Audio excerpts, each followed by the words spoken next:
Okay, good evening. Welcome to the board meeting on June 10th, 2024. After a brief moment of silence, Ms. Feathers, our Vice President, will lead us in the Pledge of Allegiance.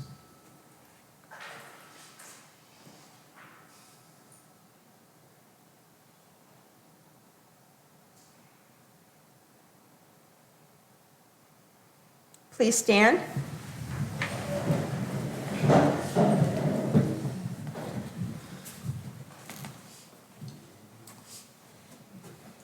I pledge allegiance to the flag of the United States of America and to the republic for which it stands, one nation, under God, indivisible, with liberty and justice for all.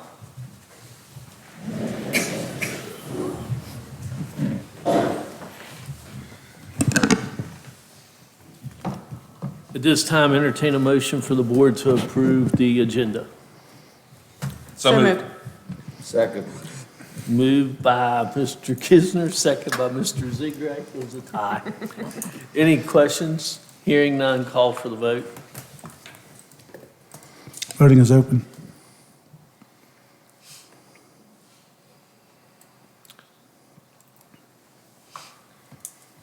Mr. Martin, my internet is going and that connection is going, but I vote yes. You can just manually.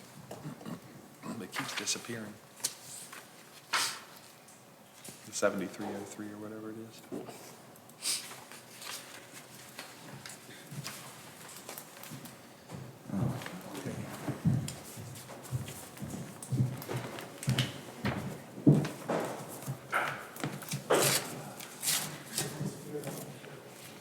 Sorry, guys, the internet's down tonight. We're running off hotspots.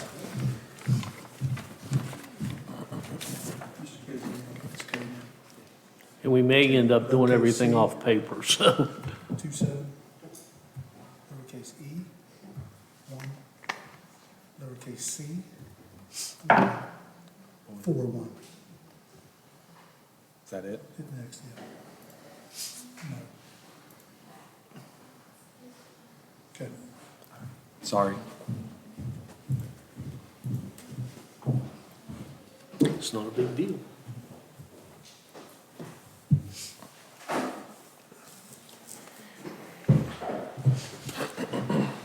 Go ahead, Mr. Evans. No problem. It had been disappearing and coming right back. Motion passes 5-0.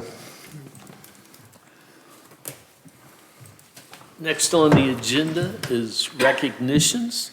So, Mr. Martin, I'm going to give you the pleasure of doing the recognitions. Okay, well, Mr. Huggins, certainly the Preston High School track teams had a very successful 2024 season. The boys team qualified 4 athletes plus additional athletes as alternates. The girls team qualified 6 athletes with additional alternates for the West Virginia State track meet, which was held in late May.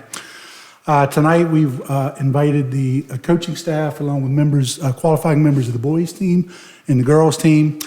So I would start off in attendance tonight is boys head coach Jason Serino. If Mr. Serino could come forward.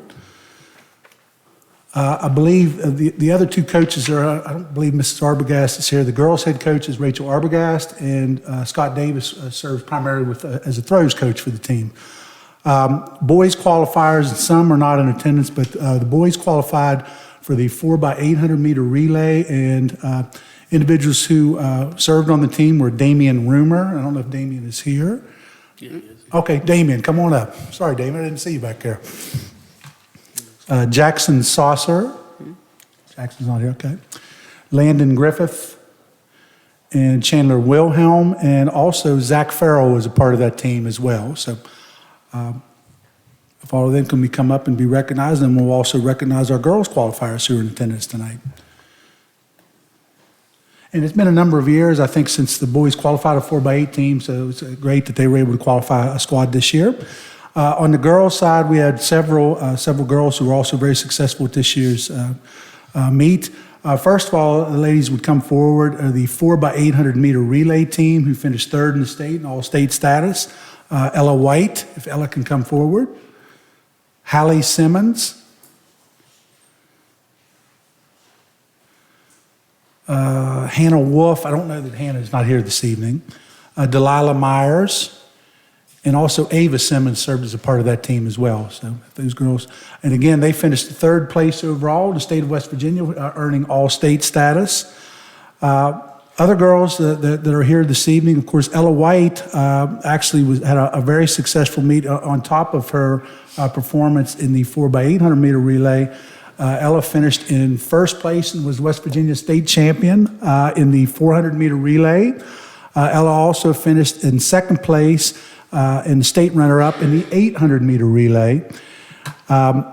Hallie Simmons, who's up here as well, Hallie finished in seventh place overall in the 800 meter relay, and she finished in sixth place in the 1600 meter relay. All of those finishes earned these ladies all-state status. In addition, we have the 4x400 meter relay team, which several members of the team are already up here: Ella White, Hallie Simmons, Autumn Myers, and we also have Taryn Veltri, who served on that team as well. And I believe, if I looked at this correctly, actually, if Coach Arbogast would please come forward. Rachel Arbogast was the girls' head coach. But I believe the girls finished in ninth place overall in the states. Again, they had a very, very successful year this year. Did very well in the conference meet as well. Several of our male athletes did very well in the Big Ten conference. But certainly we should be very proud of the accomplishments of our track team this year.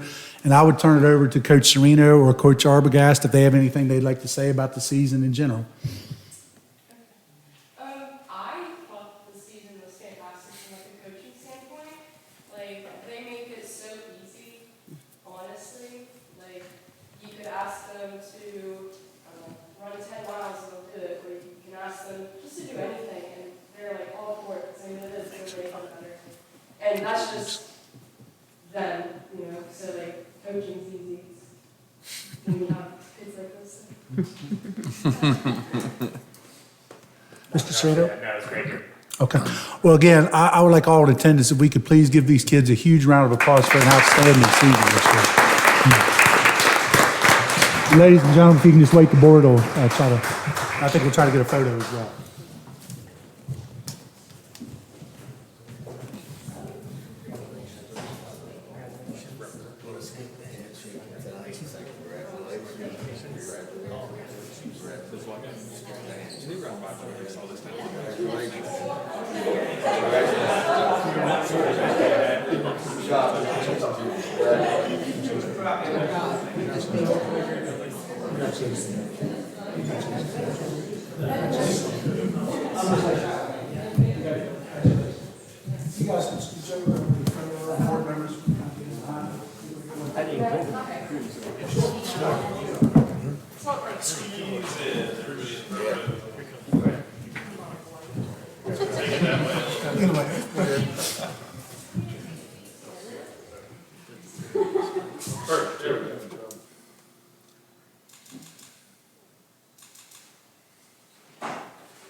And again, if we could give these kids and coaches a great big round of applause.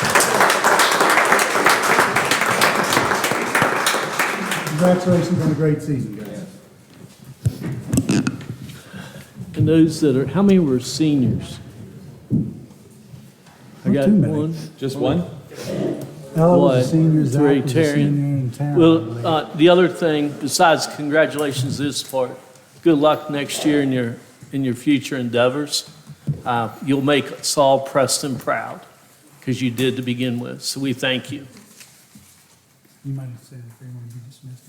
If you don't want to stay, you can go ahead and leave. I wasn't thinking that. You're being very polite. The winter coach said you were easy to get along with. You just said, "Dale."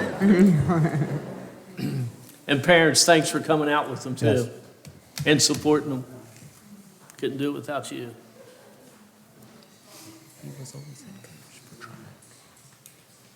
Okay. I'd like to entertain a motion. No, he's here. Never mind. I thought, I didn't see him. I didn't see him come in. Okay, next on the agenda is Mr. David Hartley, WVU Extension Office. How are you folks this evening? Good. Visit you again. So, want to Yes, provide a little clarification or more details on some programs we've been doing.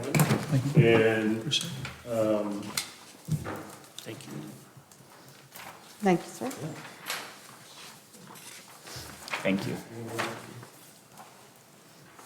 so I won't rehash the presentation we gave before, talking a little bit about what extension is and different programs that we provide throughout the county through a 4-H, Master Garden program, CUS program, etc. Tonight I wanted to share a little bit about what we're doing in and around the school system.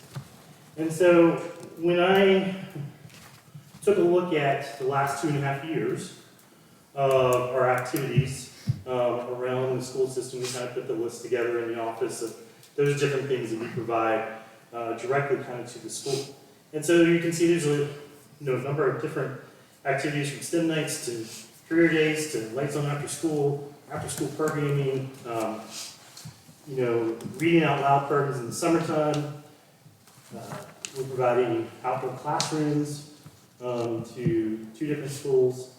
We are working with some of the different partners that we have in providing those different outdoor classrooms. We again provide our Energy Express program. It's a 6-week program, and that is 5 days a week. And so I want you to understand a little bit about the Energy Express program, because Energy Express is a reading-based program where we're trying to really keep that, maintain the program, or maintain the reading of the young people. It's different than what you're doing in your summer school, because we're working with kids and just trying to maintain, and it's a different approach. It's still going to be fun and engaging, a lot of open art and whatnot. Each year we have that program in conjunction with the school. We bring in on the grant total from the state only. This is from the state. So when I say the state, it's the state of W Extension has a grant that is a larger grant that provides Energy Express throughout our counties, and that grant is a multi-million-dollar grant. And so we're providing to the school $28,000 this year to have this program. And so that number varies a little bit because the amount that folks have been paid in the sense of AmeriCorps program, because it is an AmeriCorps program, that has gone up. And so we typically are around that between 18 and 20 is what we bring in for that. So I want to make note of that. We also work with our summer programs, and we've done some state or county-wide STEM programming throughout the county during the summertime. We volunteer to do some judging at events. We have gone to Brewston and the School of Hard Knock Rocks and been a part of that. We have been at Welcome Back Bashes.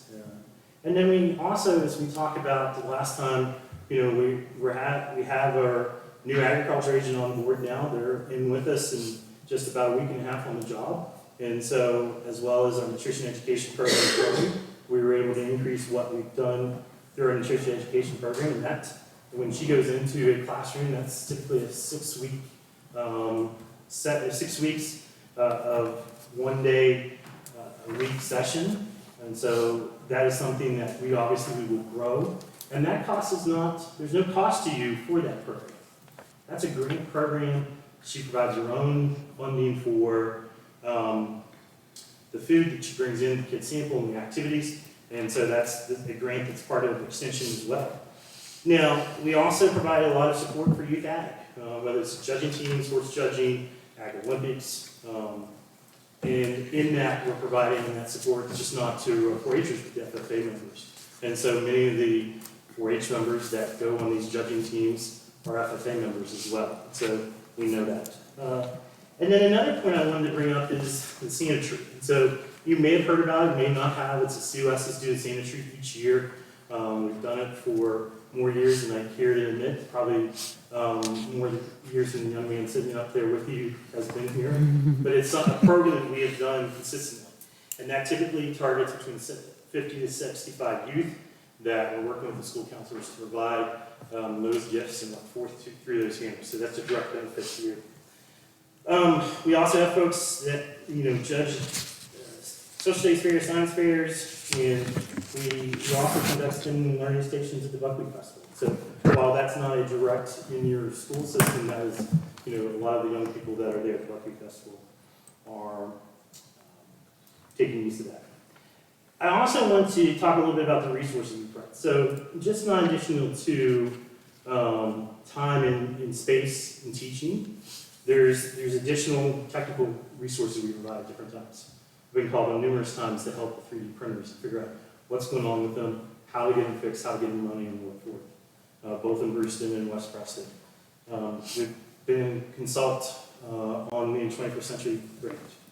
We have a blender bike that travels around the 4-H circuit that also has gone to some health fair events within the school.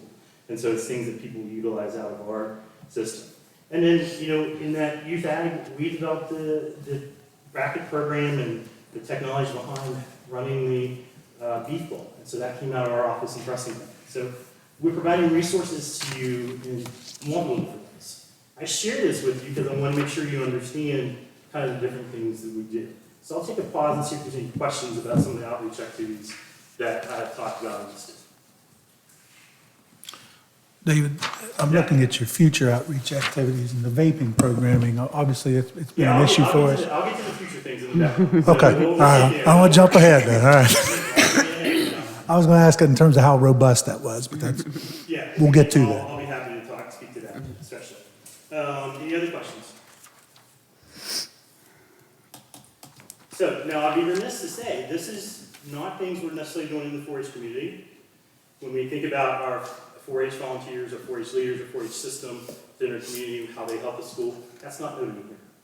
Also how our COSs, our community education outreach service groups, provide a service. I can tell you right now, in Fellows,ville each year that they come back to school, the COSs and Fellows,ville Club provides the first day back to school teacher lunch. They also provide lots of different reading activities for those kids. I'm seeing Brad smile because he must. That's true. No, absolutely. Something from those meals at time, and that's happened for a long time. They also, and so we have master gardeners that come and provide educational activities. Through last summer, I saw one of our master gardeners provide a gardening program connected to literature as part of the summer reading program that happens in the afternoon during your summertime school. And so that's not counted within that. So we as Extension have a lot of networks within us that we are able to leverage to help you as a school system. I want to, as we talk about, where can we go from here? I mean, our budget, this all stems from our budget request. And our budget request was $2,500, an additional $5,000, which is new for this year, for that help of that second agent that we have. And so we thought, well, let's talk about some of those future programs that we can maybe offer. This is not limited, this is not tied to, this is things that we can have discussions about. But we were thinking we can do a scaled computer programming series. And what that means is maybe second graders experience computer programming at their level at block coding. Maybe once we get to 4th grade, they have another experience that teaches them block coding, starts introducing to a text-based coding. Once you get into middle school, they could have an experience where they went from text-based and just understanding different types of text-based. And even into high school, you can talk about, we have the ability to teach from block all the way to Java and different coding types. And so that's something that we could do for you. As Brad says, the vaping program. Vaping is a huge issue with young people wherever. 4-H has a national vaping program that they use the model of taking young kids, high school kids, teaching them to be mentors, and they go and teach younger kids about why not to vape. And so it's a different approach than what some of your other curriculums you may have seen is. And that's part of our health ambassador program. We can talk about, from the ag side, safe harvesting and why do we need to wash the fruits and vegetables, and we've got greenhouses in several different places, so that can tie into some of those different things. Homegrown in my state, so that's another program that we're talking about.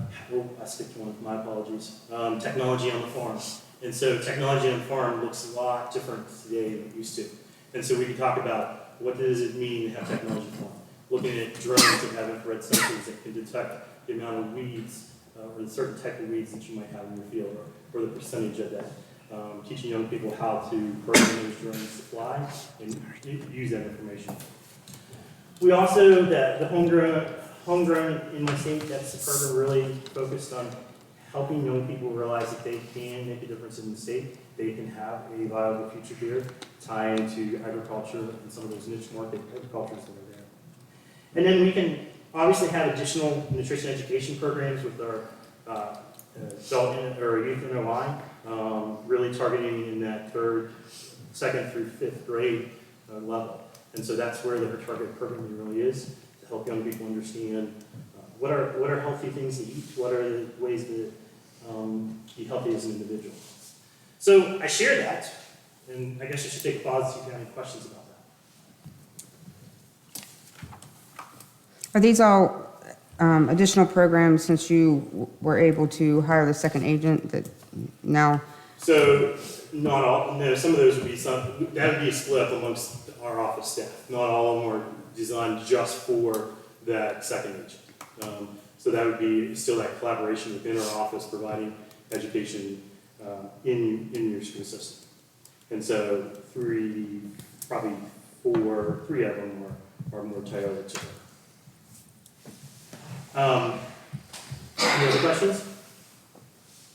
So I guess my ask again is that, as we look at the mission of Extension and the partnership that you can have with Extension is that we provide that educational and non-formal environment, and also in formal environments. That our mission is really in non-formal educational environments outside the school system.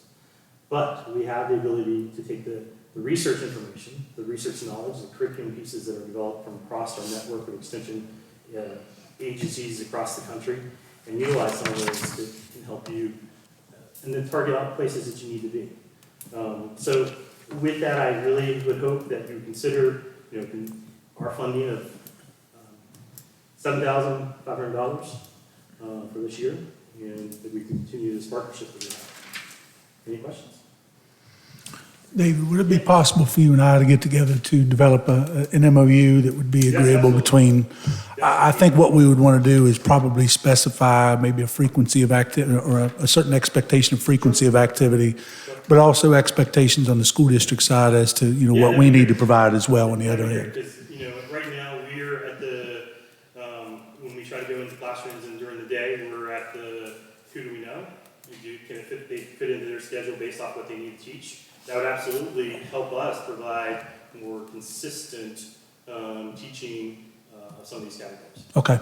Well, I think you and I could get together in the near future. We've got our next scheduled meeting on the 24th, but I do anticipate that may possibly be pushed back a few days based upon my availability, Mrs. Varner. So that's something that's on the agenda tonight. But the 28th, I think, is that. So we would just need to look at our timelines of what we need to get that developed in time. Okay. So you're suggesting do that and bring back the budget on the next meeting, at the next meeting? I would just suggest that we come forth with a MOU that's agreeable both to the Extension Service and to the school district for the board's consideration. Would that have anything to do with the budget approval? Do those have This to go would be- hand in hand? It's going to have to be utilized by county funds. I mean, Mrs. Kerstetter would have to account for it via county funds. We haven't budgeted for it otherwise. Yep, that's what I'm saying. We tabled the budget request until we got further information. So does the MOU and the budget request come back? Or can we have that discussion now since it was tabled? Or because it's not on here as an action item, what do we do with the budget request? I think we would have to we would have to put it as an action item on on the next scheduled meeting. The only other comment I'd make is when you go through that, as looking at frequency and stuff, and again, a plea just that we're going to have a change in administration in Terrata, and also the person that was in charge of that greenhouse. I believe that teacher has moved on to a new system. It'd be great if we saw some collaboration or something further move forward there. It's a great asset. It'd be wonderful if we were using it.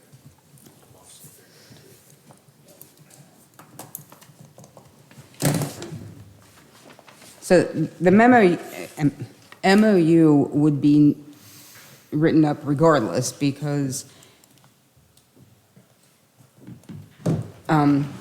Yeah, in years past, it's just been a budget request, but there hasn't necessarily been, I don't know, in terms of certain expectations laid forth for the extension service and for us.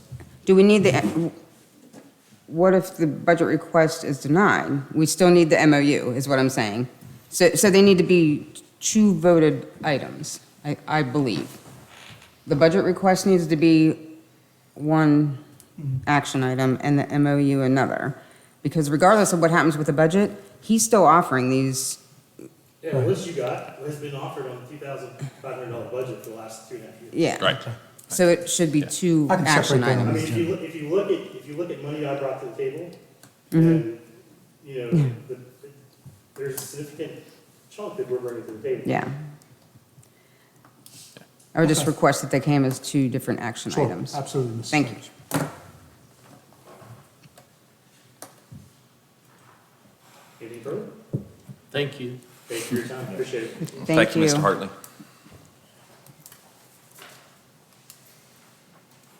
I can do all. Hey. Except for Betty. Did I just go down?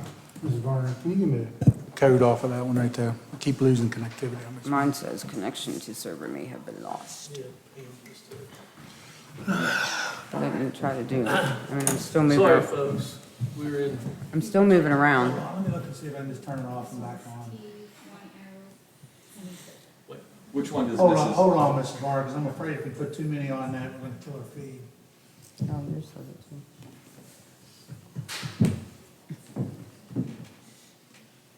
I feel like Jack Ham now. That's what his always did, except he turned it off. Don't feel bad. Is yours off too now? Yeah, I mean, I can't move from one to another. I brought fries and a nasty milkshake. So like, I'm off too. down here.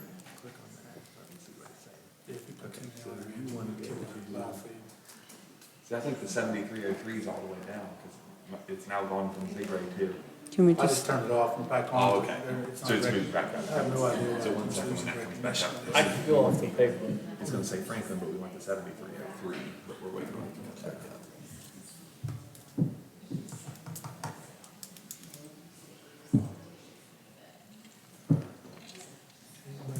Would you like a slice?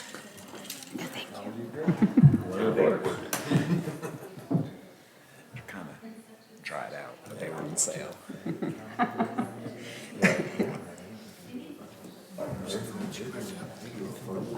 Lucas is down too. Y'all lost everything.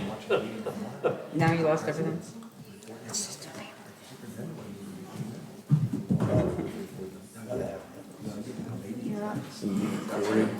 I am? I don't We used think to have a secretary. Oh. Okay, I'm back. Are you still down? Yeah. I have no idea.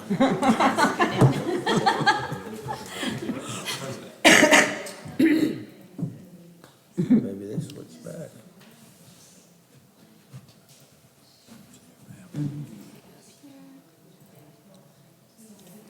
Like a slice. I said I'm Jack. That's what Jack used to do. Thank you. Jack's like, not even here for you. No, I say click the yellow and see if it refreshes the list. If it's not. You want that one. And it may reset the password. Reset it. Now you can try to refresh that. Yeah.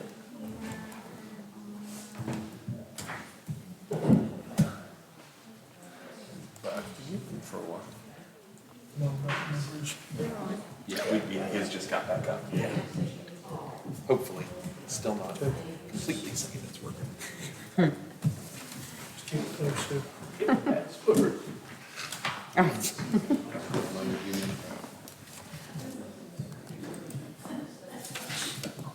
Okay, you're functioning.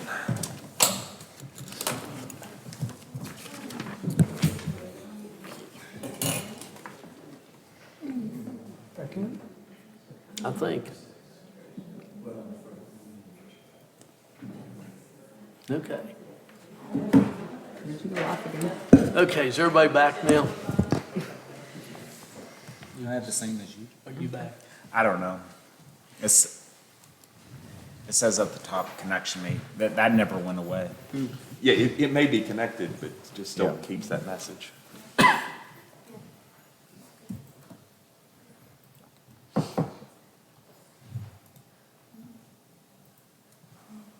There it went away. It's slow. Okay, there you go. All right. Okay, nobody move. Okay, everybody's ready? Somebody move. Sorry about that, guys. This may happen again, so we just roll with the punches. Next on the agenda will be presentations. Ms. Durr, first, Child Nutrition Program update.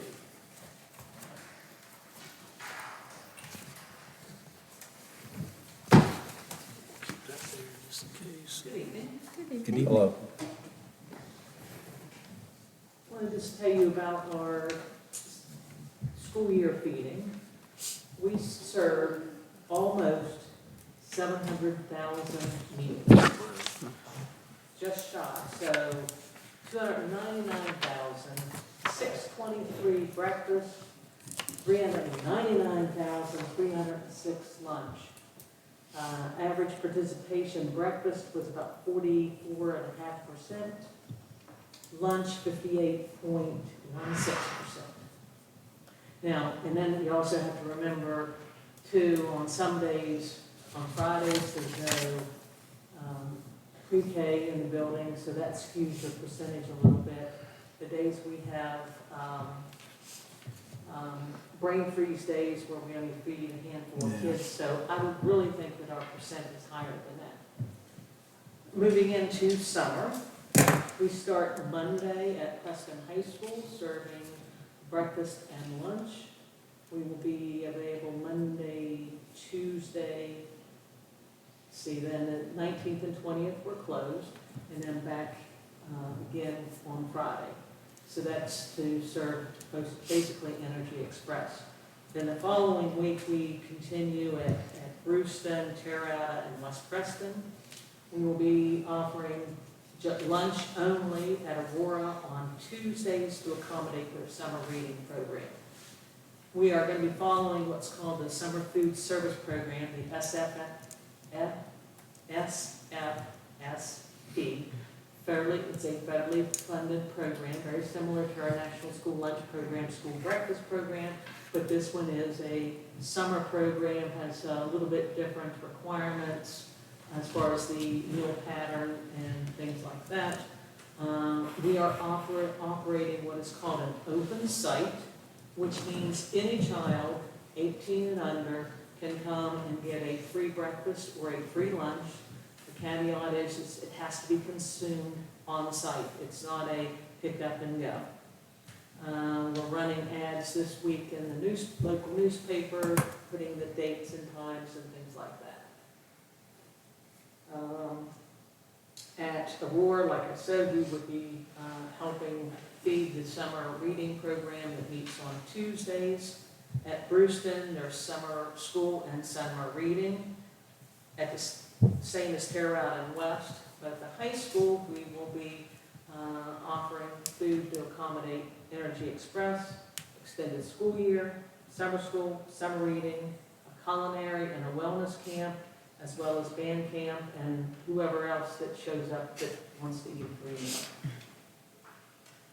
Again, we're closed June 19th and 20th, July 4th and 5th, except the high school, they're going to be open on the 5th.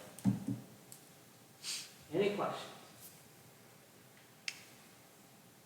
Mrs. Durr, I just want to tell you, and I told you this today, I just want to commend Mrs. Durr for her efforts.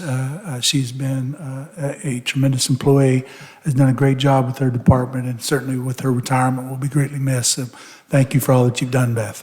And not to count or anything, but I think I have 8.5 days remaining. Not that I would be counting or anything. Also, on our agenda, I have our milk bid on there. I don't know if anybody has any questions concerning that. We also have just our agreement that between the State Department and and child nutrition concerning National School Lunch Program, after-school snack program. It's basically, I just put it on there because I think you guys like to see what we're signing, but if we don't sign it, we wouldn't be serving 700,000 meals. Put it anyway. But I didn't know if you had any questions on any of those before. On the page 11 of the milk bid, since you brought it up, there's a change from 98, I don't know, they made that change, I don't know why they made that change. That was a standard form that I've used, I don't know exactly. I got that from what we did previous, and I don't know why they've gone through. It must be how they calculate it, because it can change based on market, I do know. okay, because that was just, it looked to me like they went from 99, or they went from 98 and 2 to 99 and 1. Yeah, I'm sorry, I really don't even know what. Okay, so we did not reply and ask to revert that or anything of that No. nature? Okay. All right, thank you. We're part of a cooperative for that, correct? No, we are not. So the co-op has to do with our board and food service. We have to bid out your own milk bid.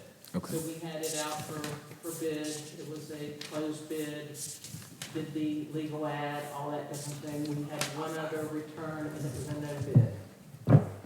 Okay. So that's pretty critical. No, thank you for telling us this put out to bid. Also follow up with Mr. Martin. Thank you for all you've done for our students. It's a lot of work, especially summertime, getting the meals for the kids, and that's huge. So thank you for all. Thank you. Next on the agenda, Mrs. Kelly.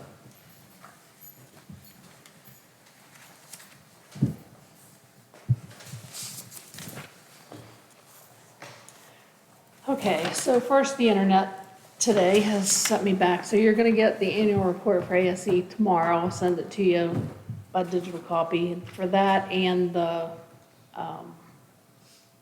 growth reports from each site. I was planning to just print all that off this afternoon, so I didn't have to have all that laying around. Then at 1 o'clock, the internet went down. So that didn't happen. We've submitted the 2 new grant proposals. Jennifer Watering worked with me on that, and this is one, and this is the other. So it took quite a bit of time for us to do that, but we won't know whether we receive those grants until the end of July. You know, after school is going to have to change a little bit if we are fortunate enough to get the grant, because we need to support the schools in that Third Grade Success Act. So we're making a lot of changes, and I'll fill you in on all that once we know whether we have a grant or not. Virtual learning. We had 69 students this year. 62 of those were successful for 90%. Those are full and part-time, not all full-time. We had 3 that were unsuccessful, 2 that were partially successful, and 2 that are still working to graduate by the end of June. We had 28 seniors graduate from that program. I have 18 so far students that will be returning. 19 are moving, returning to in person. So we have quite a few that have decided it's a little more than they want to do, so they're going back to the classroom. And like I said, I hope we have 2 that are going to complete by June 30th. The other thing is we're kind of going to team approach the summer school, so I'm working with Beth, and Katie will evaluate and visit the sites to make sure everything's going all right. And the last thing that I do is evening AEP, and I'm not sure how to tell you that went. It went okay, didn't it, Brad? It went all right, that was it. You know, it's different because it's constantly changing. You know, kids are coming in, and they're moving them out. It's been a challenge. It's been a needed service, for sure, Mrs. Yeah. Kelly. I think it's helped to ensure that our daytime program wasn't necessarily, Overwhelmed. yes. Yeah, but it's hard, it's so hard to get staff for any of these programs. People don't want to work after 4 o'clock. Most of us don't either, right? I mean, it's just hard to recruit people, and that's one of my biggest goals next year, to figure out how to do that. I'm not sure how to do that. We've had to move away from some sites because we can't be consistent. Yeah, what's the hourly rate for that after? It's different. For like after school, it's 25. For AP, it's 30. $30. Okay, is there any way we're allowed to raise that up or not? The 30 is the state rate. That's our, That's- 30 is in line with our supplemental scale. yeah. And the 25 is all we can afford with the ASC grant. Yeah. I mean, they don't, that kind of hurts us too, because they want to know why, well, we can't pay the 30, but we just can't get it in the budget. Can that be supplemented through the excess levy? Absolutely. It could be. Yeah, and it was. There were things that, you know, that helped out for sure. I have a question. You said you have 19 students returning back from virtual. So this is maybe going off, someone help me if I'm off. But last meeting, Ms. Dovchak, she talked about attendance, and we talked about kind of working on like a enter back into the school system to keep everything in line with her system that she has to like check. It's different. Is that a different? Yeah. Okay, Hers was, the reason being, hers was people who did homeschool, okay. and those coming back in. These kids are still enrolled in our Okay, school. so she They're won't just- have to adjust her box No. to say from virtual. No, but that's a great question. That's a great question, but, I just didn't know what she said. No. right, it's two different programs. Right, it is. So, okay, thank you. The virtual students are on the Edmonton platform, and Right. they are not the credit Right. program. I just know she mentioned something about having to change a box if they're coming back in, but if that's homeschool. it's Yeah. not virtual. So when you say the evening AEP went okay, right? I mean, is that just your biggest metric, obviously, was what you elaborated on, which was the staffing?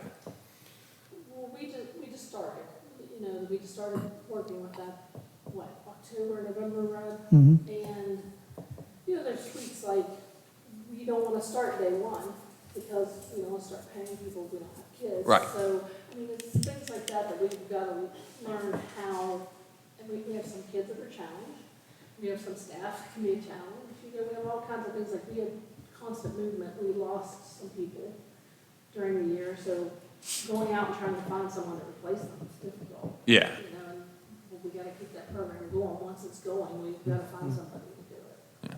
So that was the challenge. But was that the only challenge really that you hit? I mean, again, it comes with its challenges no matter what, but I mean, from your perspective, that was the, Yeah, it was, I mean, basically, it's just, I think we need to work with Mr. Martin a little more, which we're trying. We've sat down with him and talked to him at the end of the year, figuring out how to make the transition to him smoother and to not make it something the kids want to be in. We don't want it to be something they want. That's what I was going to mention, Mrs. Kelly, is the fact that we don't want to necessarily incentivize or set up a system where they just absolutely want to stay in the after-school environment, because it's substantially less in-person time. And that does also present a challenge. If you think about that just for a minute, you'll realize that's a challenge. yeah. I don't want to say anything to, like he said, incentivize someone wanting to come into that program. Yeah, But if you yeah. want to talk about it, we can talk. No, I mean, I agree. The idea is to incentivize them to be part of the general populace, like, but,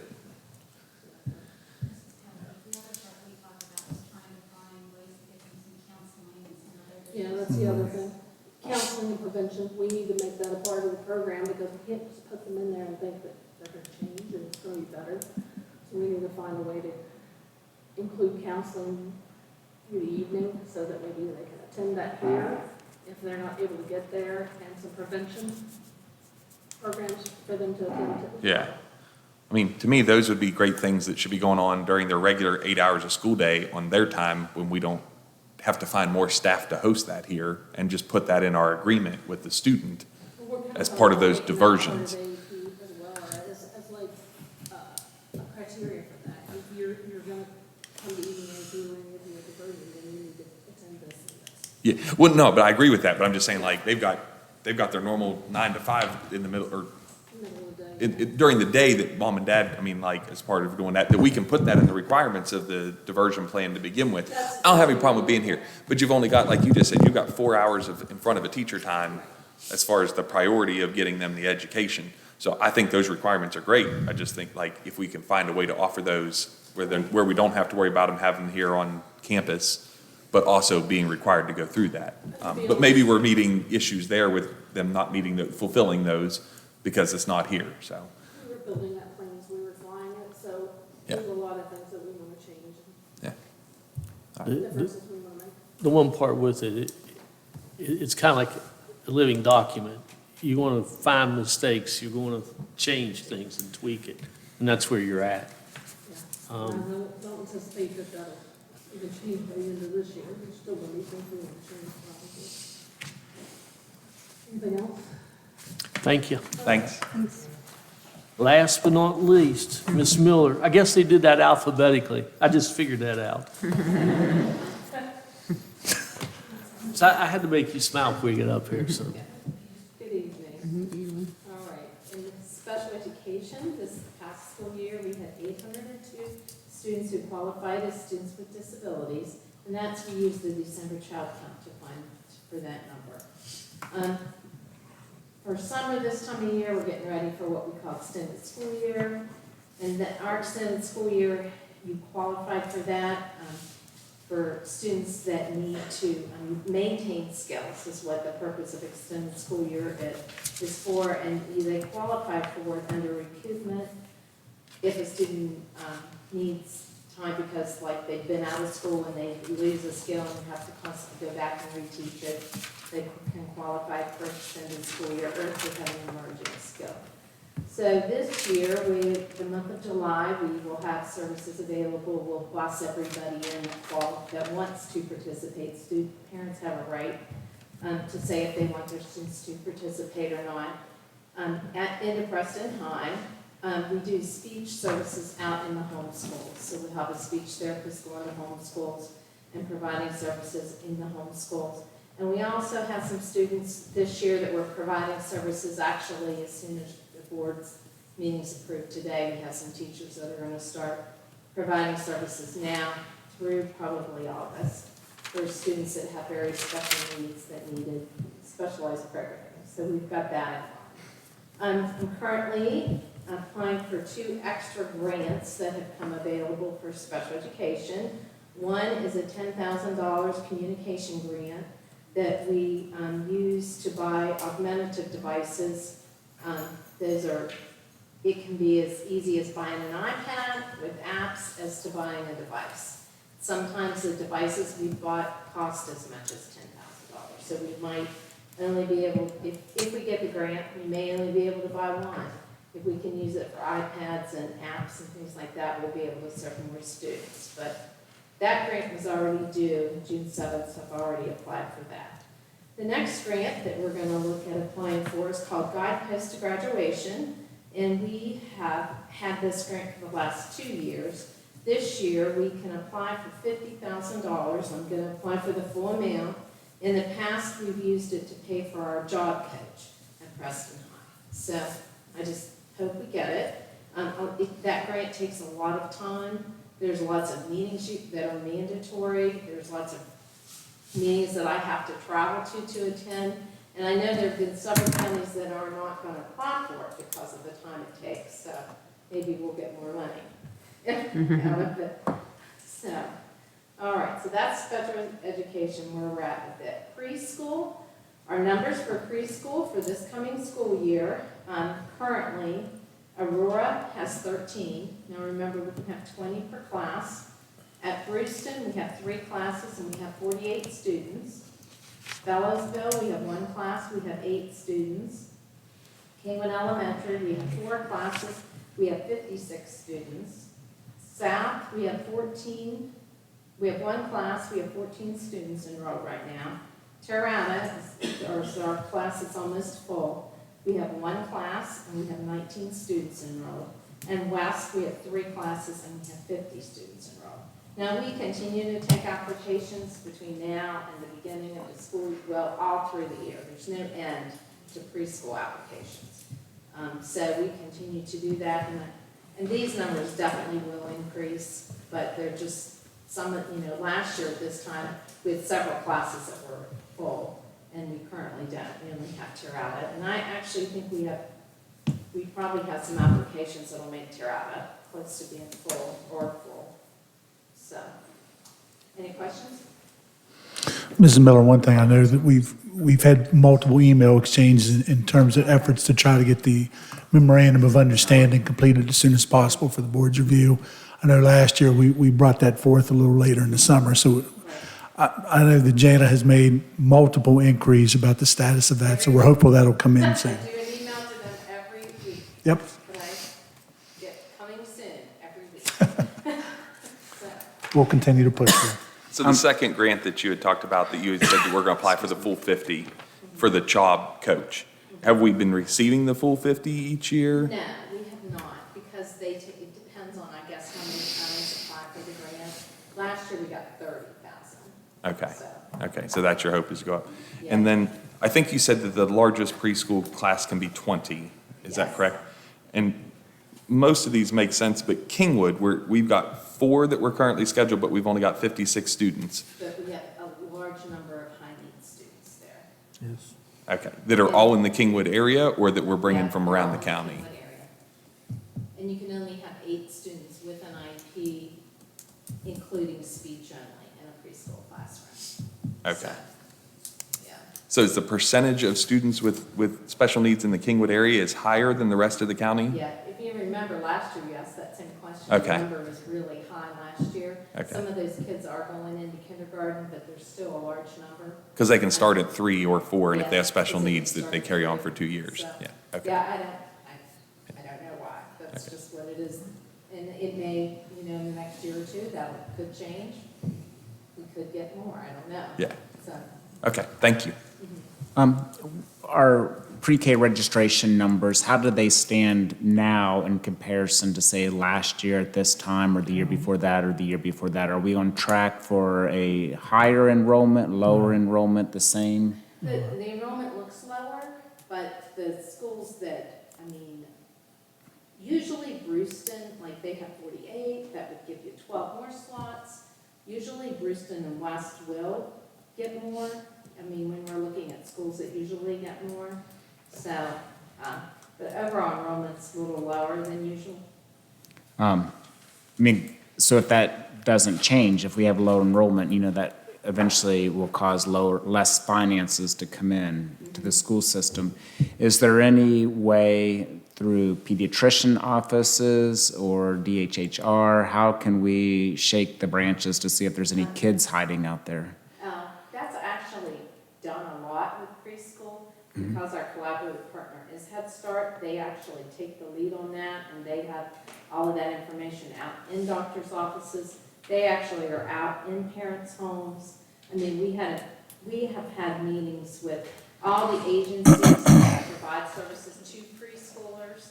Like we've just had one, I don't know when, but it was close to the end of the school year, where we bring in anybody that provides services to preschoolers, which you have parents as teachers, DHHR came, all of those people came and we sat and talked about, gave them applications, talked to them, so it definitely is being done. It's just, are the kids out there? That's what I'm wondering. If we have any way of knowing, do those kids, were 4 years ago, that would have been during the pandemic, just were fewer kids born 4 years ago at this time? Is this something that we should expect, or?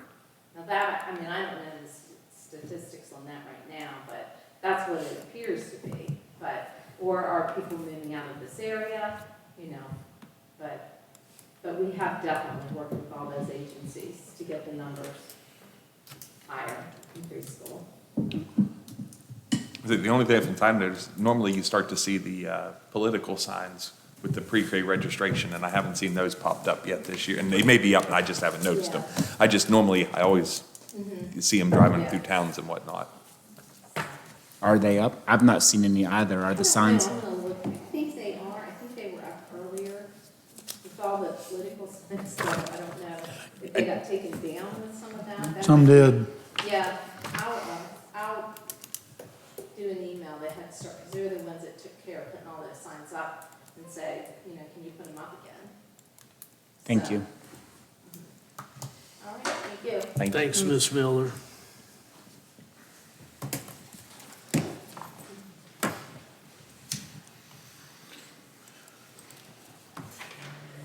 Okay, minutes.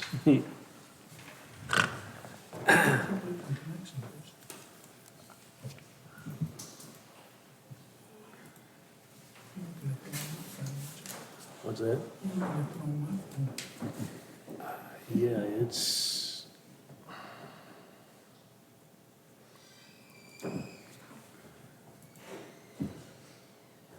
I can go off paper, vote verbally.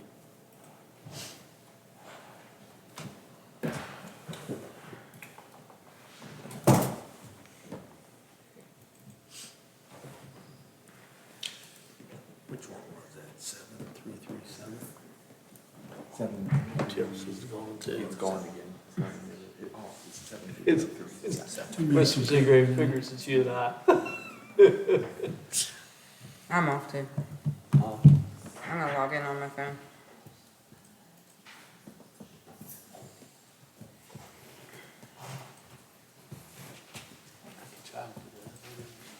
Yeah, I'm in on my phone. I'm down. Yeah, yeah, I know, yeah. It's been off for a little bit. See, it's, you see I'm up, there you go, okay. Up here.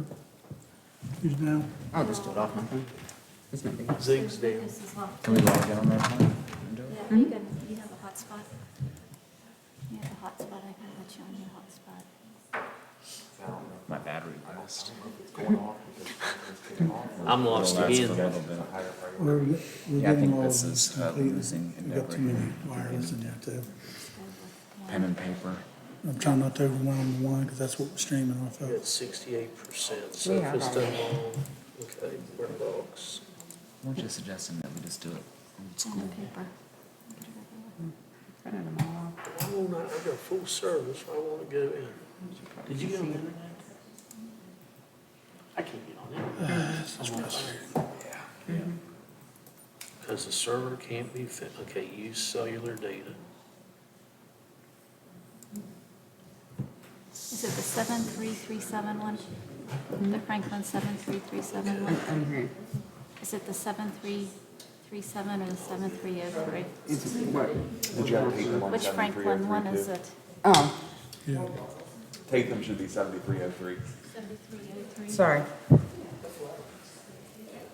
but it's the one that Zigray's also not being able to connect to. So Mr. Martin, you have everything printed off for us. I say we just go paper. Yeah. Good. Okay. Yeah. See what we're gonna do? That's fine. Old school. Okay. So this keeps kicking us off, so we're gonna go through. So bear with me if I mess up reading. Got it. Next on the agenda is the minutes. At this time, entertain a motion for the board to approve the minutes from 5/22/24. So moved. Second. Moved by Mr. Tatham, second by Ms. Feathers. Any corrections or discussion?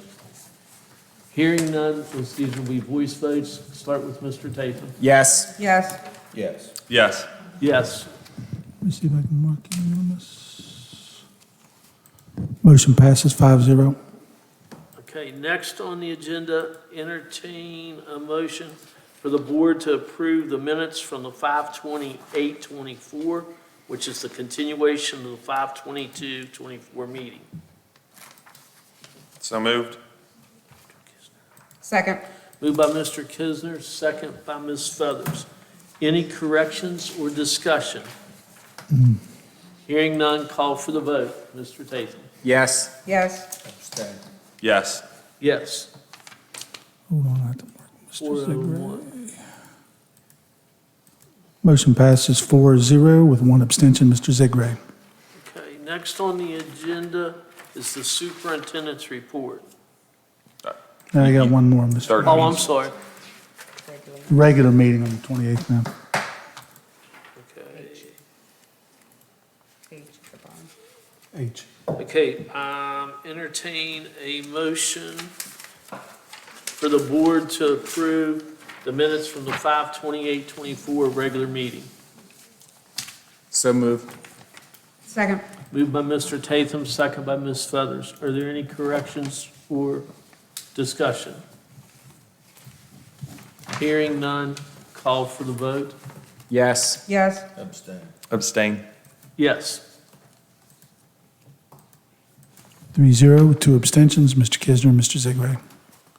Okay, next on the agenda is the superintendent's report. Okay, board members, you should have a copy in your packet. Didn't want to advise tomorrow. Mr. Channel and I, possibly Mr. Seymour, depends upon his, he may or may not be able to attend based on certain circumstances, are to be attending an emergency meeting of the WVSSAC Board of Directors related to Preston High School and 8 other schools' appeal regarding their athletic classification for the 24-25 athletic season. This issue was remanded back to the WVSSAC Board of Directors from the review board based upon presentations made to that group in Charleston back in early May. Right now, I know Mr. Seymour has met frequently with the other 8 schools. We're actually meeting cooperatively at 8:45, and it's the intent of each of the schools to sit in on each other's hearings and a certain level of support. Based upon the board, I think you all had been provided with the report from the review board during our last meeting. Really, the 2 things they called forth is that there were certain irregularities in terms of the process used to come up with the classification, the classification assignments. Certainly was a recommendation for consideration of acceptance of the Competitive Balance Committee's recommendation, which if that were put in place, Preston, along with the other 8 schools, would all be in the classification requested, with some being in AAA, some being in AA. So we're hopeful that will go well tomorrow, and we'll finally get some resolution on that. I know we've had to travel to Parkersburg twice and Charleston once, so we're hopeful to actually get. I feel like at this point, that there needs to be a decision made based upon the recommendation of the review committee. Mr. Murray reported out that the removal and reinstallation of the gym bleachers will begin on Thursday. Work is anticipated to be completed in 10 to 14 days. In addition, gym floor maintenance at Preston Central, Terralta, Brewston West, and South was completed last week by the vendor of the final floor. As you can see, as you're coming in tonight, the parking lot ceiling and lining work at Preston High School has already ensued. Follow-up work will continue at Brewston, Terralta, and Aurora. Following the completion of work here, they do tend to shift to Brewston. It's hoped to have all of this work wrapped up prior to the start of summer school, with 3 of the 4 of those locations having summer school involved. So I know tomorrow we're going to have to do some alternative parking arrangements here at the board office, but they are progressing through the work pretty quickly, and it looks good so far. Summer school will be running from the 24th and through August 2nd. That's Monday through Friday at Preston High School, West, Brewston, and Terralta, with regional busing from all locations. Enrollment is targeting students demonstrating learning gaps and deficits. Camera system installations have been completed at Terralta, East Preston, and Aurora, and are nearing completion, with additional work at West Preston to be completed over the next several weeks.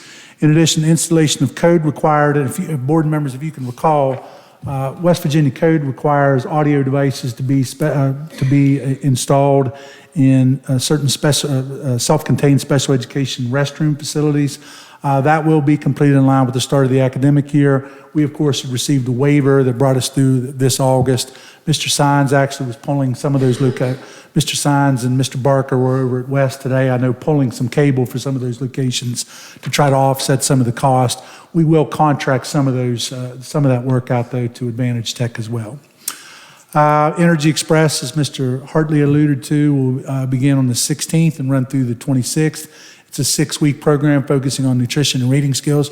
Mr. Hartley, I was actually on the first Preston County site at Kingwood Elementary. My first year, the summer before I started teaching, I worked Energy Express at Kingwood Elementary under Carol Everly up there. So it's a great program, definitely very beneficial to the kids. Culinary arts and wellness camps at Central Preston for students in grades 5 through 8 will be running from July 22nd through the 26th. So we've had a lot of interest for that. I think one of the camps has already met their allotment of 30 enrolled students, and they're very close on the other one. So we've had really good feedback on those camps. Summer reading programs were alluded to, I believe, by Mrs. Kelly, no, I can't remember who alluded to those now. Mrs. Durr, I think, actually talking about the feeding elements of it. But we have summer reading programs at Aurora, West, Terrata, Brewston, and Preston High School. Those will be either typically on Tuesdays or Wednesdays, and they will be associated with summer feeding at each of those locations. Model Schools Conference is going to be taking place later this month, from the 23rd through the 26th. We have a team from Kingwood Elementary. In addition, Preston High School teacher Ashley Nally and academic coach Kelly Murray will be presenting at the conference this year as well. Mrs. Varner, do you have anything from a personnel standpoint you'd like to update the board on at this time? Just when you get to the agendas, you will see that we're having a lot of people bouncing around. We had quite a few resignations coming in, some that were recently hired that are already resigning. I think they were just coming to get a position and now they're getting positions closer to other areas, which seems to happen. So, we're just gonna keep reposting and try to keep filling positions as the summer goes on. So. We always have to say it's not what we look like in June, it's what we look like in late July. Sometimes we look like $1 million in June, and then we do unfortunately lose some of those positions at times. But thank you for all your efforts and everyone trying to get those positions filled, Angie. And I want to also update you guys, we have our first West Virginia teacher ascent candidates. Out at West Preston, the first grade teacher out there is going to be our first West Virginia teacher ascent. So, and then if we have another one, so she accepts and she is approved through WVU and the teacher ascent program, we'll actually have two. Great. So, And I know the program itself is targeting, is it 10 or 5? I'm just trying to recall back. we're going to do 10 Okay. between us and one county, so. So that's great, though, if we've already got potentially 2 in place there. That's wonderful. And there are 2 applicants, or you're saying that there are 2 that, We have one that is absolutely approved through and is 100% a teacher ascend participant, and the second one is in the last stage, so, the final stages. So that's been a great relationship thus far. Hopefully that will be continued. We can continue to attract some teaching candidates from out of state as a result. So, Mr. Martin, Jacob, I'm gonna get with you because we're gonna need to do a write-up and get some things in the paper. I've got some news stories coming your way. There's a lot of Love margin. Mr. Martin. You just did look. Board members, anything else, Mrs. Varner? Okay. Board members, our next scheduled meeting is for Monday, June 24th at 6 p.m. However, there is a request on tonight's agenda to consider moving the meeting to the 27th due to the lack of availability of both myself and Mrs. Varner due to our attendance to model schools. So, that's all I have at this time, Mr. Huggins. Okay, any questions for the superintendent? I have one. Mr. Martin, for the code-required audio recorders for the special ed bathrooms, does the state provide any money for that? No, they did provide some funding for the camera systems originally, but no, I think that we're paying that out of county budget. Yeah, it has to be county money because it's a state regulation. So you have to use state money. Do you know approximately how much that costs with employee hours? I tell you, I have outsourced? probably have the purchase order, the initial purchase order request over there, Mr. Tate. Off the top of my head, I don't know. And we're actually trying to drive the cost of that down a bit through the fact that Mr. Sines and his staff are trying to pull some of the cabling, which saves.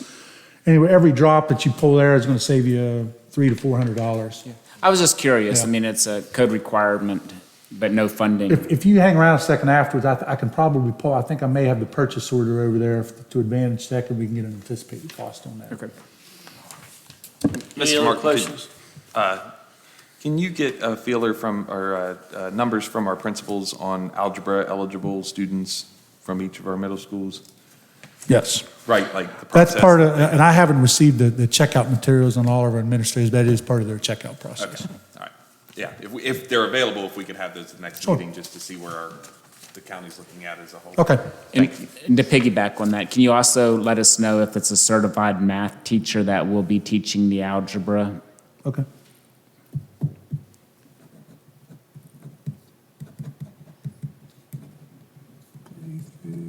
That's another one that could change. with what she's saying. He may be there next board meeting and then the next one not. Okay. Well, and some of them are online, but yeah. Any other questions? Okay, hearing none. As soon as Mr. Martin's done writing, we'll move on. You're actually You're ready. okay. Now, I'm not going to rush you. Next on the agenda, entertain a motion for the board to approve the service personnel agenda. So moved. Second. Moved by Mr. Kisner, second by Mr. Zigray. Any questions or discussion? Hearing none, call for the vote. Yes. Yes. Yes. Yes. Yes. Motion passes 5-0.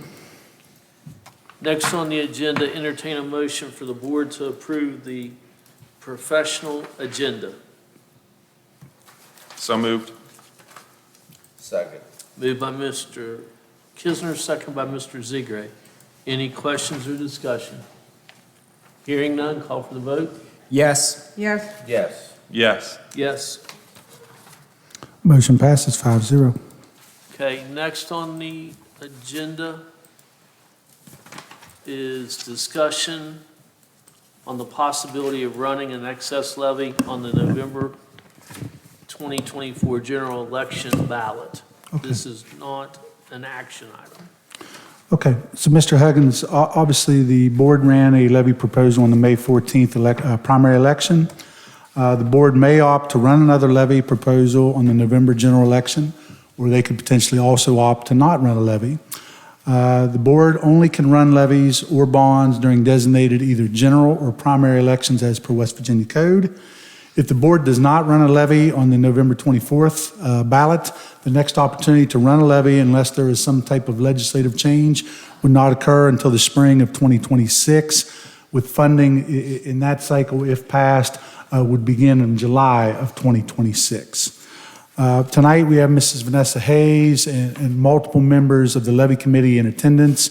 As part of this, Mrs. Hayes did run a poll of membership of the levy committee, which board members, you can see the results of this poll, and Mrs. Hayes may want to speak to that. In addition, in your packets, Mr. Sines and I put together a compilation of the election totals from the 2018 primary election versus the 2024 primary election to see comparatives from that election, which failed by approximately 100 votes, versus the 2024, which failed by approximately 500 votes. So at this point, I will turn it over to Mrs. Hayes, and then any membership of the levy committee would like to speak to the point as well. So I am here on behalf of the levy committee. Mr. Tatham was a huge part of our last levy committee, and he is in a season of his life that he's super busy right now. And that's one of the things that we've kind of discovered in this journey, is just how busy people are, and busy people are busy for a reason. We decided to meet after the unfortunate failure of the levy on May 29th. I have my notes here. After it failed, there was, of course, a lot of discussion about things that weren't necessarily talked about while we were campaigning. So, different things come to light. We decided to kind of start researching, interviewing. People were coming to us without us even having to go out. We recruited because we realized at this point that there was a sense of urgency. Everyone was feeling that. So part of my personal research was reaching out to counties that passed their levies. We did a lot of similar things. One of the big differences was that there was a tremendous focus on newspaper campaigns and newspaper ads. There was a focus on mailers to certain groups, not necessarily to all registered voters, but to certainly like your elderly and that kind of thing. Another large focus in both Taylor and Mercer counties was the tax refund law. That was something that we didn't really put out until later, and that was some of the feedback that we got, was that by the time it was put out, we had early voters that didn't know about it. And that was a huge, focus on that campaign piece. Another thing that Taylor County did was they really utilized their board's social media websites. And I asked how they did that to promote the levy, and they said that they just put everything out that it just didn't say vote for the levy. So it was all informational. Anything that a levy website or levy social media would have put out, their school system put it out as well. They just took off the vote for piece of it. Of course, our school systems reach a lot more people than the levy committee necessarily did. Moving on, interviewing elderly, interviewing workers of Preston County school system, because one of the things that came out was some disgruntled employees. And we know that if we don't have a reason to step foot, if you or I didn't have a reason to step foot into a school system, but you wanted to know about the levy, what would you do? You might reach out to a teacher and ask about the levy, right? Well, if you reach out to one of those disgruntled teachers and the feedback you get is negative, and you take that back to all of your friends, whether you're a bus driver, a teacher, a custodian, whatever you are, then that is the first impression that then gets spread. So some of the discussion amongst the group was just about making sure that we take the initiative to tackle those problems. There was just some definitely feedback. I think they just want to be heard. That's the big thing, is that they really just would like to be heard. So the other thing was that some of the other notes, the elderly expressed that, first of all, our levy committee didn't really have the opportunity to meet with the senior citizens. So Tina Turner and Brittany Matheny are here tonight. They both represent the Senior Citizens Center, not in the campaign capacity, their parents, but they were kind of a resource that I reached out to ask some questions as far as what could we do legally. And so some of the things that they said were that we could make promotional videos, that they have 100 senior citizens that actually have tablets that we could push promotional videos out to.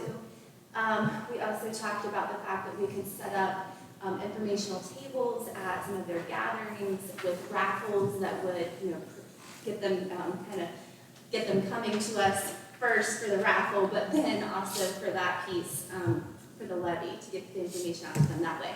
They would also be a targeted focus for mailers, and also as well for the newspaper. One of the big things that I got from asking some of the senior citizens was that they don't care about the bells and the whistles, they don't care about field trips, they don't care about any of that extra hoopla. What they care about is the maintenance of the school buildings and the staffing positions and safety. So those are the things that they were most interested in.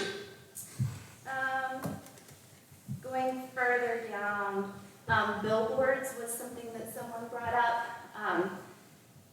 A lot of money went into billboards. There was a lot of thought.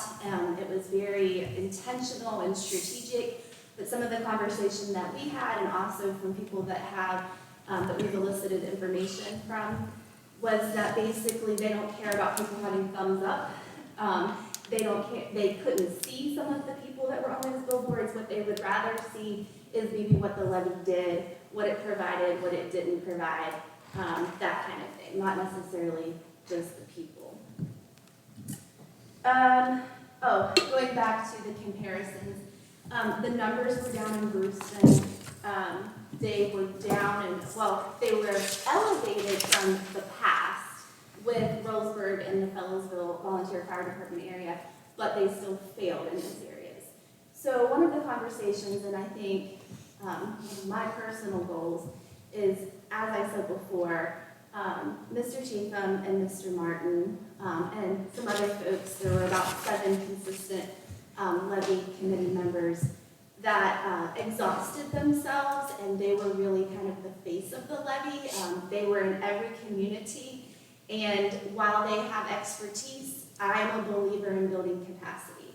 So while Mr. Chatham may be able to reach the West Preston area, he might not necessarily be able to reach the Brewston area.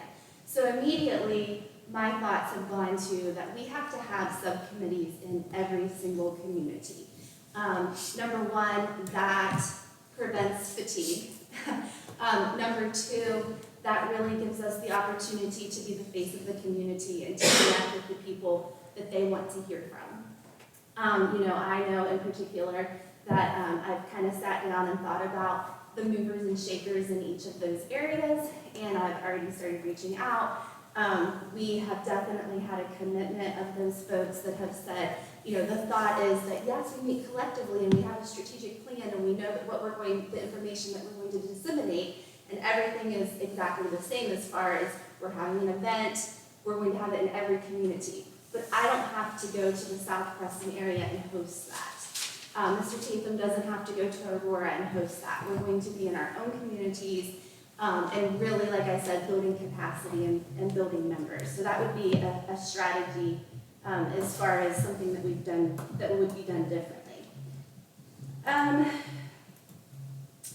We talked about Rollsburg and Bellisville and the fiscal responsibility among you all for that, and knowing that they failed the levy. That is something that people want to know about before election time. They've been really adamant to know what's going to happen with the future of those schools. I think for the most part, that was the majority of our discussion. By the end of it, we decided that we wanted to run a poll to see what the future of the levy was amongst our group, and 35 responses came back with 74% of the group saying that they would like to see that put on the November ballot. So around 26%, I think it ended up being 8 individuals, said that they would like to see it wait until May of 2026. And again, that was 35 responses. So for me personally, I'm here because this isn't within my control. This is something that I can do for our kids. Your decision ultimately is, that guides us where we're going to go from here. If you decide that it must wait, then my job is done. If we get to move forward, we have work to do. All right, thank you. Thank you. Are we allowed to ask questions? Yeah. Ms. Hayes, can I ask you a couple questions? First of all, I agree with, I wasn't a part of your message, and as you, I think, said, what would your recommendation or the committee's recommendation be regarding the levy call? Should it be scrapped and start over? Should it be very similar to the one that was on the May ballot? What discussion can you? We talked about that, and I think really the only thing that was said at one point in time is that it should really remain the same. That's what we've educated people on. It would be quite confusing to go back and change it. It provides really what we have said our kids need. There just needs to be more of a focus on the knowledge that you have. Your expertise is really expressing and educating what the tax system looks like for everyone. And so I think, again, that would be something that you leave it the same. I think we all feel that way. But I would like to see you build capacity with individuals in every community so that they can get the tax education out to their communities. I have a question. On tax education, if you're not going to adjust it, is there only one way to tax an excess levy? I think if I understand what you're saying. Yeah, that's governed by state law. So it has to be on real estate or personal That's a good question, property. Nicole, and that's something that came up a lot in the fact I that, think, especially why can't living- people who just have kids in school be tax exempt? It's not, that's and not an especially option. living in Preston County, it's hard because, there's a lot of farmland, but if that's the only way, I think that's also something that you want to put out there, because people are like, why am I being taxed, but that's the only way we can pull an excess levy, so that would. Now, like in Maryland and Pennsylvania, they don't get this opportunity to vote on it because it's just embedded. Right. So they don't run an excess levy, it's just a part of their, legislation, but here in West Virginia, we do run that excess levy. I have a friend in Pennsylvania, 6% increase, and they told him for the next 5 years, at least 6% for the school system. No say, exactly what you're saying. It's just automatically put in. There is no voice in it. That was a good question. Anything else? Ms. Hayes, thank you. Thank you. Any of you ladies, you came, do you want anything to say? Have anything to say? Britt say no. Thank you for the consideration. It's, if I'd say what I was thinking, I'd be in trouble. But we have to have it. I mean, it's that simple. I do want to say, I appreciate Mrs. Hayes' efforts in really compiling a lot of great ideas. And it's a difficult task in Preston County. You know, Taylor County was mentioned. Taylor County has continually passed their levy since 1961.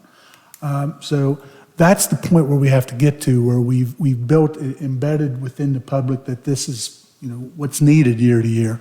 Taylor County has certainly done a lot of that legwork to get to that point, and that's where we need to get. They passed 5 different levies. Sure. They passed a library levy, a humane society levy. Their school levy didn't even need to be passed at this point. It has 2 more years until they even need it again. And so what I found there is that their community owns, it's the culture of the community. Yes. And so it would be my hope that that's what would happen here, is that yes, you're there to answer questions, but our communities have to own this levy. See, in the old days, they did, because in Preston County, it passed forever. Those of us that are my age, it was forever. It started, I think, in the 40s or 50s. It failed in 94, 94. and it had That been was the passed first one. I think 40-some since years Yeah, I in think advance since of that. 47. I think it's when it started. But I just wanted to bring that forth because, you know, Taylor's in a little bit different place than us, but I think we should certainly aspire to do a lot of the same things to try to build that level of consensus. And I appreciate you using them as an example, Mrs. Hayes.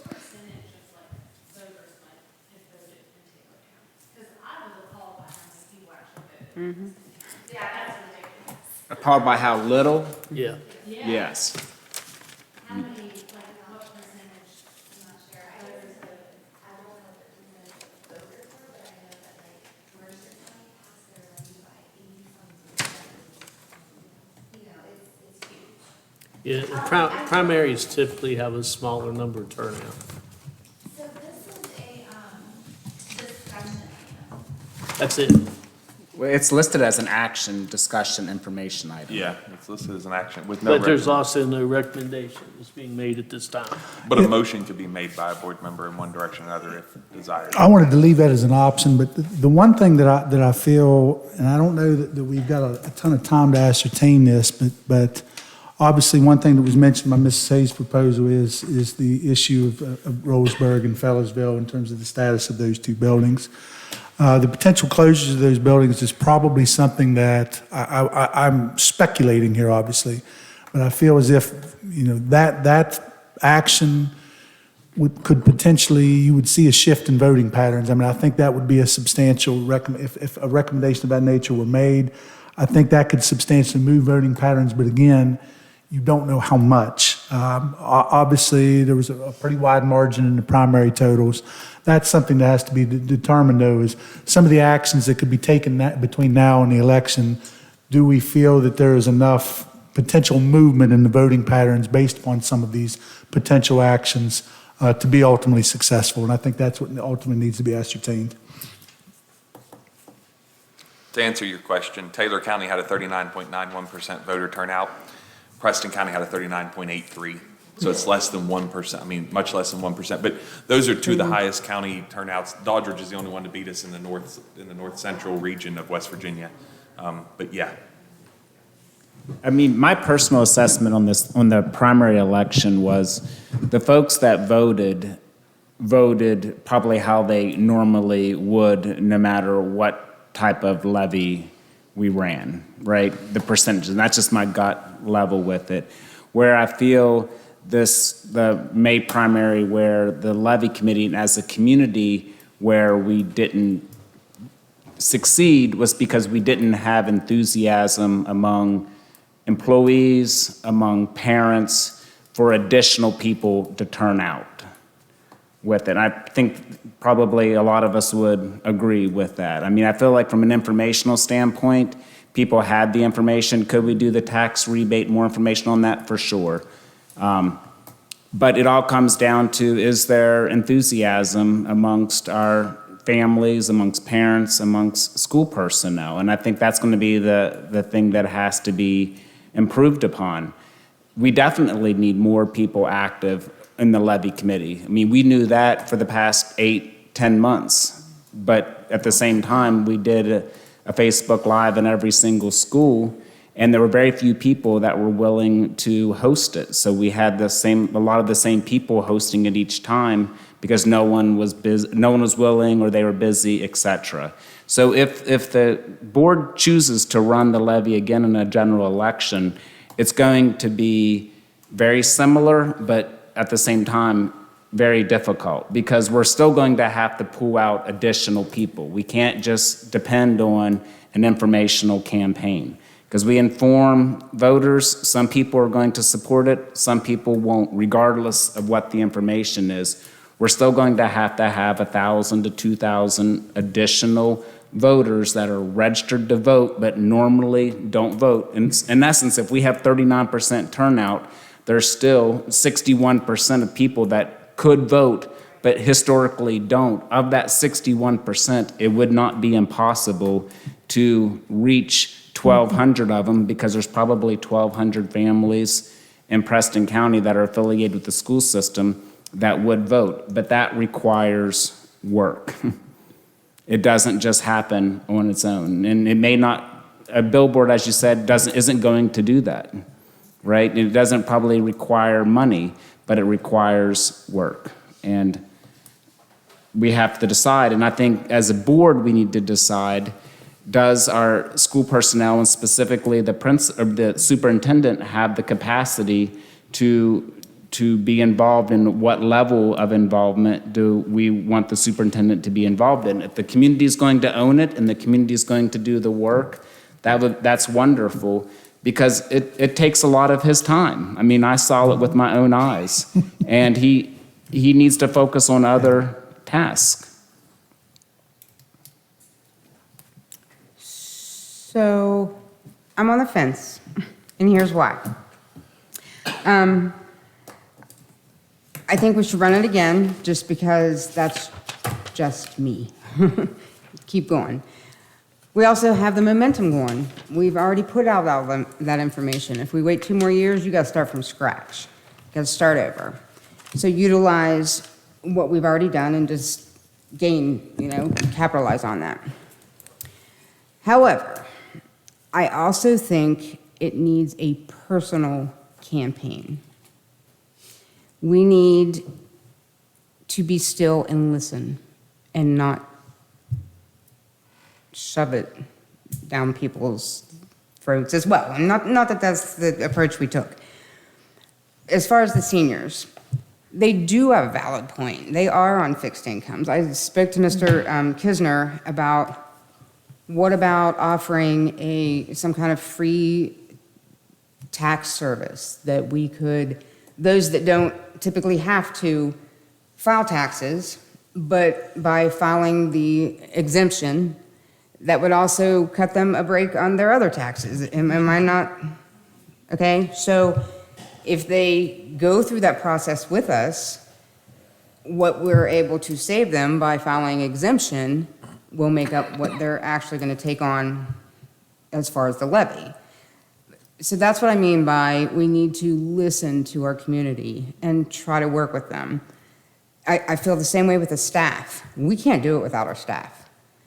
We need them more than they need us right now, because they are the ones with our kids, they are the ones in the community. So in that sense, and I think that's going to be a lot of work. Can we accomplish that by November? I don't know. I want to say yes, but that's where I'm at. I'm on the fence. Board members, one piece of information I would put out there is, I'll get this official from Mrs. Huggins, but in terms of a timeline, I'm seeing in terms of submission for final levies and bonds by mid-August. So this is something obviously we'll need to take action on probably in the next meeting, just due to the fact that we would take some time to make a determination. I mean, Mrs. Hayes had indicated it appears that the levy committee would primarily maintain the levy call itself. But I think that needs to be played out before the board as well, with some decisions if there would be any potential changes. But I would agree. I think what was communicated was our needs. I think if we were to dramatically cut back from that, that indicates that we were putting something before the public that was unneeded, and I don't feel that was the case.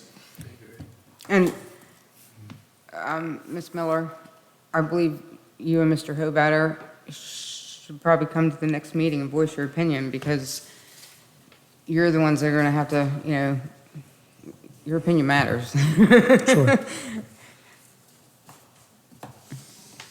I will say also in those discussions amongst the community, we did find some regretful voters that actually have said, and were actually a part of our last meeting, that I'm ashamed to say that I voted no, I was uneducated. And so what I have learned is I have to start taking risks with uncomfortable conversations. And because otherwise we don't know, you have to know your limitations, you have to be smart, but by the same token, that is, we have to educate people. And so I'm happy to say that I believe that at least 3 people have flipped their vote already, so. But again, it's just actually having this conversation. Personal, the one-on-ones, the reaching out, listening, listen to what their concerns are and addressing them. My mom's a senior citizen in this county, and she voted for it. She's like, why would I not want our school system to succeed? She's like, I'll cut getting a bag of Doritos at $7.99 and shop at the state to do it for our kids. And I think if we just educated them more, I think you'd have more of the senior citizens that would be willing to do that. And there is a sense of urgency more than there was before. It is being talked about as far as the groups that I'm involved in, that my kids get me involved in, the facility fees that are, on their radars. Just different things like that people just were not aware of. And we assume that they know, and they don't. So it is really, I think what you said is really important, Pam, that the momentum is there, and there's some regret. One or two other small notes. I was at Lewis County High School this weekend for a combined Preston High Soccer, Lewis County Soccer, and there was a big sign on the fence as you walked in, and I took a picture of it and I sent it to a couple people on the committee, and it said, veterans and senior citizens free admittance, and it was to the high school functions. It said, thank you for supporting the 2020 levy. So if you have, like Melissa, or any of us have, 2 grandparents that are going to attend 1 or 2 functions a week sometimes in the summer, you're looking at $100 a month. I think. Plus food, Plus, you know. but like Tia was saying, free incentives, that of course is not all seniors, but even if you don't have a kid, wouldn't you be more likely to just come and catch a game if it's free? Or even if you have no intentions on going, the fact that they thought about, yeah. But that's currently not in our levy call.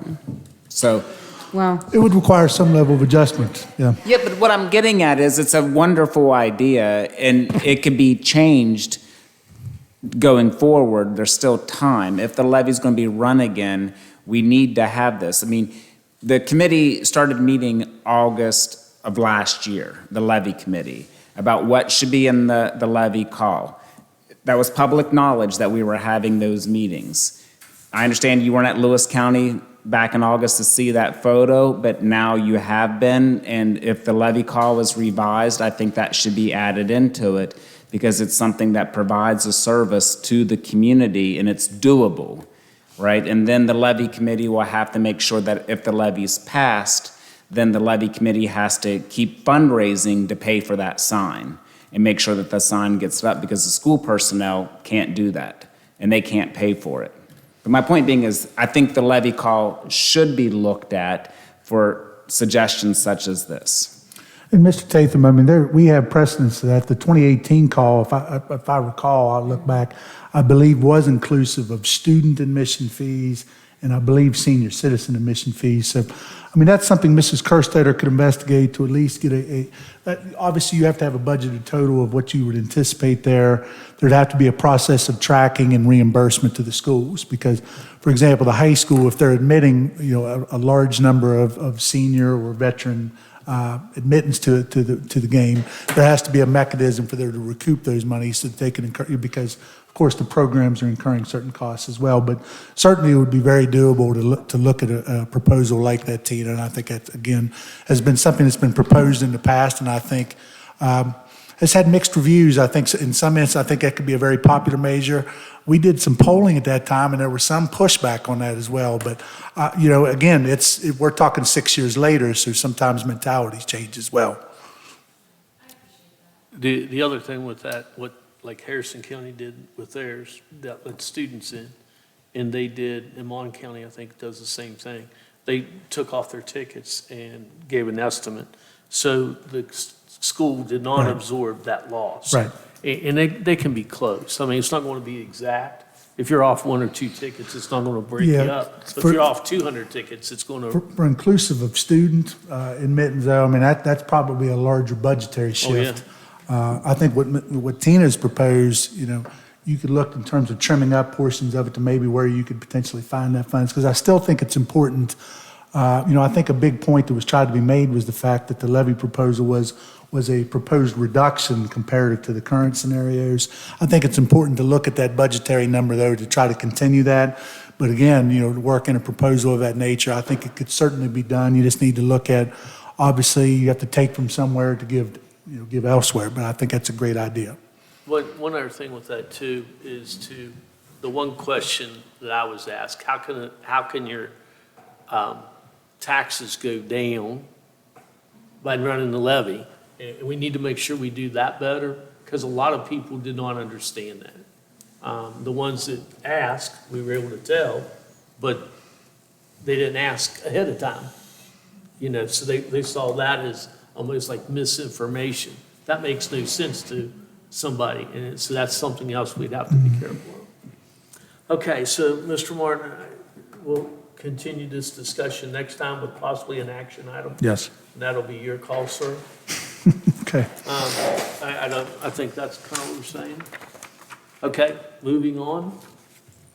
Next on the agenda, let me get back to my paper. Thank you, ladies. Thank you, guys. Next on the agenda, entertain a motion for the board to approve the attached milk bid from Gallagher Milk Company. So moved. Second. Moved by Mr. Kisner, second by Mr. Zegray. Questions or comments? Mr. Martin, I know Ms. Doer's at 8 days, but I do feel like we should ask a question regarding that change on page 11.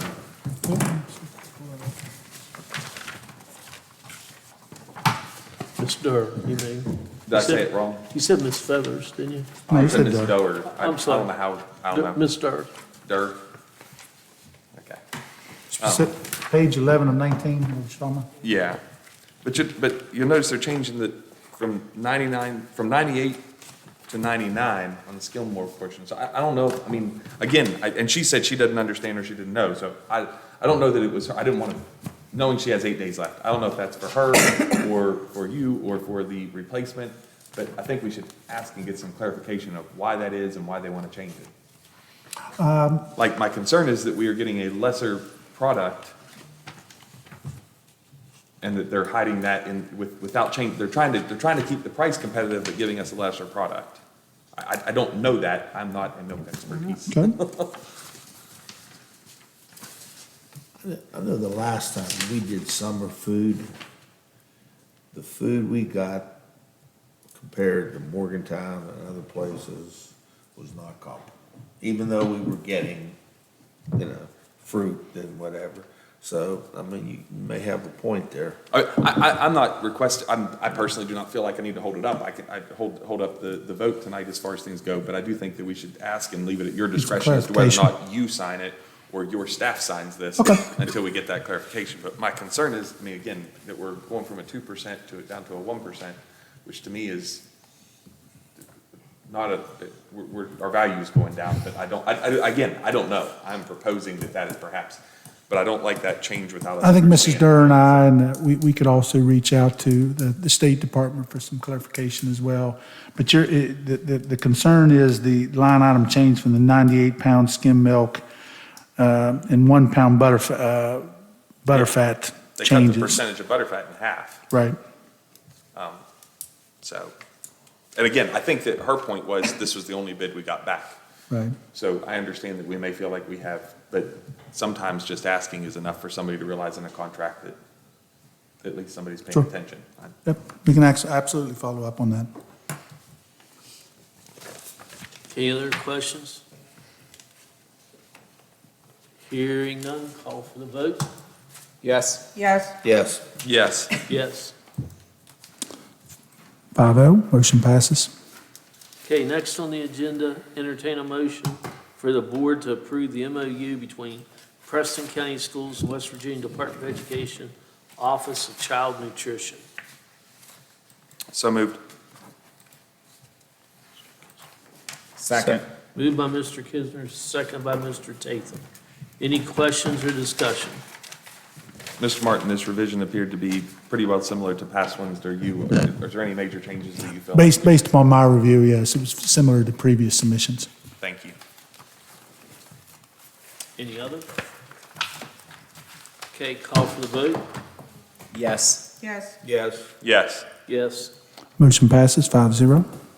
Next on the agenda, entertain a motion for the board to approve the attached MOU between Preston County Schools and Joseph R. Scotty, PhD, BCBA-D. So moved. Second. Moved by Mr. Kisner, second by Mr. Zigray. Any questions or discussion? Hearing none, call for the vote. Yes. Yes. Yes. Yes. Yes. Motion passes 5-0.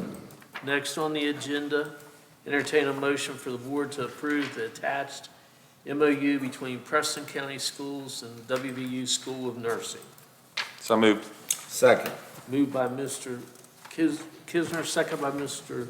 Zigray. Any questions or discussion? Hearing none, call for the vote. Yes. Yes. Yes. Yes. Yes. Motion passes 5-0. Next on the agenda, entertain a motion for the board to approve the attached MOU between Preston County Schools and Marion County Schools. So moved. Second. Moved by Mr. Kisner, second by Mr. Zigray. Any questions or discussion? Hearing none, call for the vote. Yes. Yes. Yes. Yes. Yes. Next on the agenda, entertain a motion, I didn't. Motion passes 5-0. Sorry. Got ahead of myself. Mrs. Martin, that board's getting ready to shut down too. My fault. It's all right. Next on the agenda, entertain a Rough day. motion for the board to approve the MOU between Marion County, we just did that one, right? There we go, I'm sorry. Oh, I'm sorry, the motion, I didn't put that motion in. Hold on, Mr. Evans. Preston County Schools and interim health care, I'm sorry. Okay, you ready now? It's kind of, I broke it by messing up. We were moving right along. Yeah, we're ready, Mr. Evans. Okay, next on the agenda, entertain a motion for the board to reschedule the 6/24/24 board meeting. Oh, Mr. Evans, we didn't take a vote on Preston County Schools and interim health care, Okay, which was item I. I apologize, it was a typographical. okay. Next on the agenda, entertain a motion to approve the attached MOU. Between Preston County County Schools Schools. and interim health care. So moved. In interim health care. I said, I've changed it in the, I got you. So moved by Mr. Kisner, second by Mr. Zigray. Yep.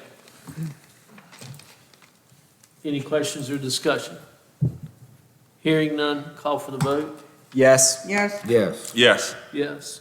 And then, next on the agenda, entertain motion passes 5-0.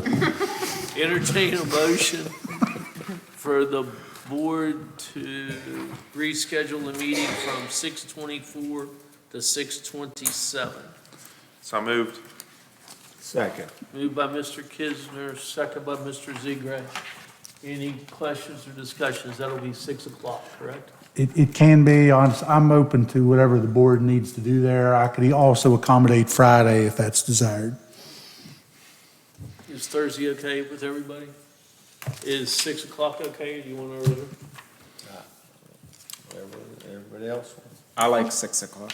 Okay, 6 o'clock it is. So we just have to vote on it, right?